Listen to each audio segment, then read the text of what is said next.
Good morning, greetings from Humble Farm Refuge. Today is the 3rd, 4th, or the 5th, and today is very nice on the farm. You can see we got the doors open.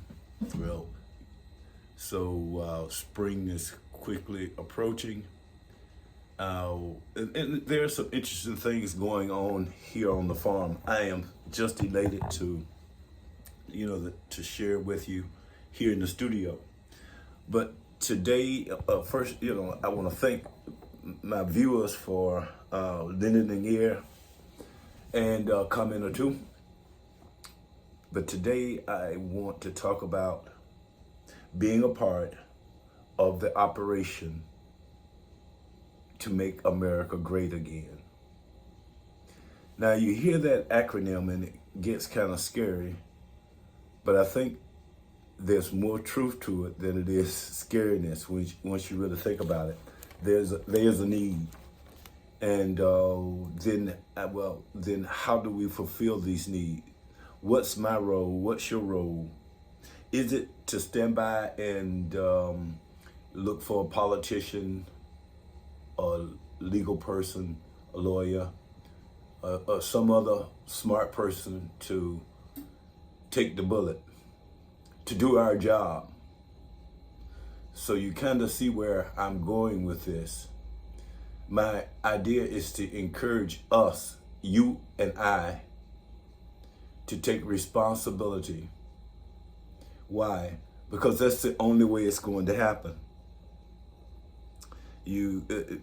A politician will not be able to make America great again. A leader will not be able to make America great again. For America to be great again, it has to start at the bottom. It has to start with the people. People have to want to take the power back. To take their power back. Not by force, because, if it gets out of control, then it'll be by force. But if we start before it's too late, then in such a I'll say civilized manner. What other word would you want to use in without violence and abuse? We can get America back to where she needs to be, and that is to be a prosperous society. In other words, why is it not prosperous now? Well, I said something about, do you need to run for office to resolve these issues? What kind of people would make or cause the future and future generations to be more complicated and more expensive than it is today?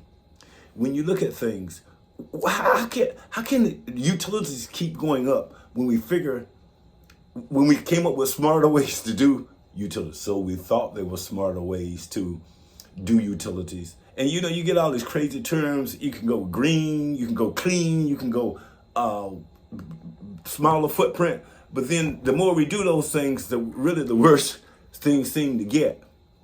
And we don't want to face the reality, the harsh reality that we need to slow down. What kind of people would make it more complicated, more expensive than today? Why would any people work to make things harder than easier? It's more difficult to get a job. Used to be was nice and easy to get a job. Handshake, you got a job. Now, resume, investigation, local records check, you just keep going with it. And then we still don't end up with the top quality product nor employee, our system. So I hope you understand my point in where the need is to make us great again as a country. It's not going to deal with running people off from immigration, or it's not going to be put all the blacks and put all the whites and put all this. It's going to take a concerted effort from the ground level up, and I am suggesting that we be a part of it. Now, the benefits. Well, just think here in central Georgia, for one time in the history of this country, such an effort was born that we really had a grip on how to handle this business. And it's got nothing to do with our trade to anywhere else. It's just got to be with one, making ourselves, I'm going to use the word self-sustainable or regenerative, like that. And that's the connection to agriculture. So with that, I'm going to finish rambling around. What does any of this has to do with agriculture? Yep, well, I just told you. Politician, I thank you very much for your time and attention, and we look forward to making America great again. From Humble Farm Refuge, peace. See you on the other side, Fishing Creek. Bye.